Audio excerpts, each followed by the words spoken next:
whose broad stripes and bright stars through the perilous fight o'er the ramparts we watched were so gallantly streaming, and the rockets' red glare, the bombs bursting in air, gave proof through the night that our flag was still there.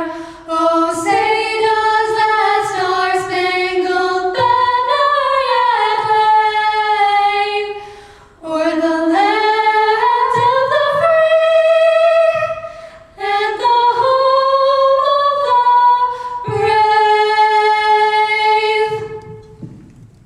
brave? Subcommittee on Defense. He also serves on the Senate Banking Committee and the Senate Commerce Committee and the Senate Committee on Indian Affairs. John and his wife Charla still farm the same land near the town of Big Sandy, Montana, that was homesteaded by John's grandparents in 1912. So please make welcome the senior senator here from the state of Montana, John Patrick. Thank you, Ed. I want to welcome everybody to this Veterans Day of 2022. I'm going to tell you that when I talked to the color guard earlier today, I asked them if they were going to shoot off a volley here in the auditorium, and they said no, they've got their guns in case the speeches go too long. So I was going to give this long speech, but I'm not, and even then when they say present arms, I'm going to head to my seat. I also want to not only welcome all the veterans who are here today and thank you for your service to this nation. I want to thank the crew from the USS Billings for being here, part of the crew. Appreciate it.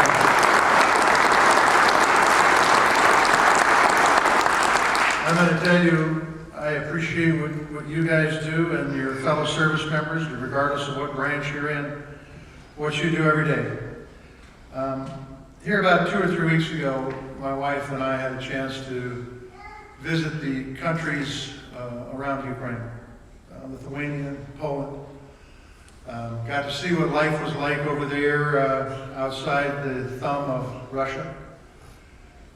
And one thing that we both noticed that oftentimes we take for granted is that these folks love freedom and they love democracy in a way, quite frankly, that I have never seen before in my life. We talked to these folks. Now remember, it was only a few decades ago they were under the thumb of Russia. They've been free for the last 3 decades approximately. And they're willing to fight, and they're willing to give their lives.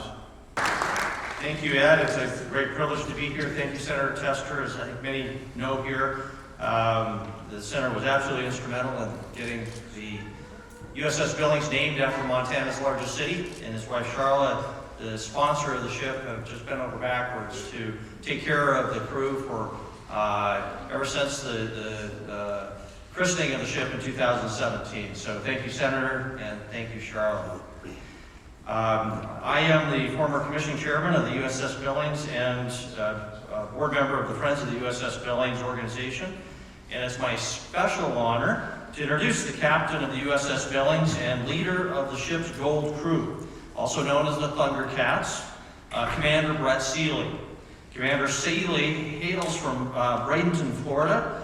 He attended the Citadel in Charleston, South Carolina, the famous military college founded in 1842.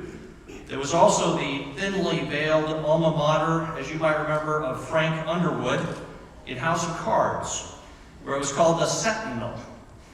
After being a line cook at Perkins, as we learned recently, and earning a degree in history and his commission in 2003, Commander Seeley attended the Naval Postgraduate School in Monterey, California, where he earned a master's degree in business administration.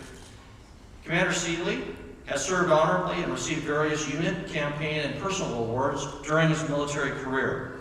At sea, he has served on several ships as an electronics officer, officer in charge of security detachment, weapons and combat systems officer, and later as executive officer of the USS Billings before serving as the ship's captain. Ashore, Commander Seeley served as electronic warfare officer in Ramadi, Iraq.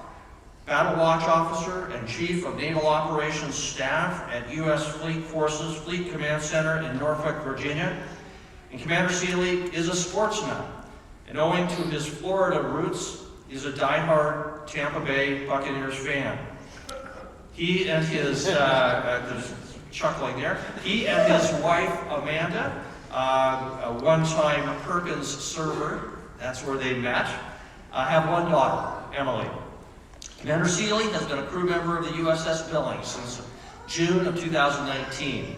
And during that time, he's gotten to know our city, and our city has gotten to know him, thanks to frequent postings on the respective Facebook pages for the crew and the friends of the USS Billings. Also in December 2021, Ron Spence, president of the Friends of the USS Billings, and I had the privilege of visiting Commander Seeley and the rest of the crew in their home port of Jacksonville, Florida, at the crew's annual holiday party and awards ceremony. For the 3 years since 2019, when the USS Billings was commissioned in Key West, Florida, and then Mayport, the Friends of the USS Billings has been privileged to support the crew and the ship by organizing crew visits like this one, providing items and opportunities for the crew that are not part of the Navy's budget, and in building relationships between our city, the crew, and the U.S. Navy. Commander Seeley has been extremely supportive and appreciative of those efforts, and we're lucky to have him as captain of the ship and as our partner in nurturing what is becoming one of the closest and most rewarding relationships between any U.S. Navy ship and her namesake city. Please give a rousing Montana welcome to Commander Brett Seeley, Captain of the USS Billings. USS Billings. There's one reason that the USS Billings is an exception. It's because of the 73 men that you command, and it's because of the other 73 men and the other crew that makes that ship a success. And so with that, the final recognition is going to be to you, Commander Seeley, and to your crew for the fine job that you do protecting this nation. God bless you.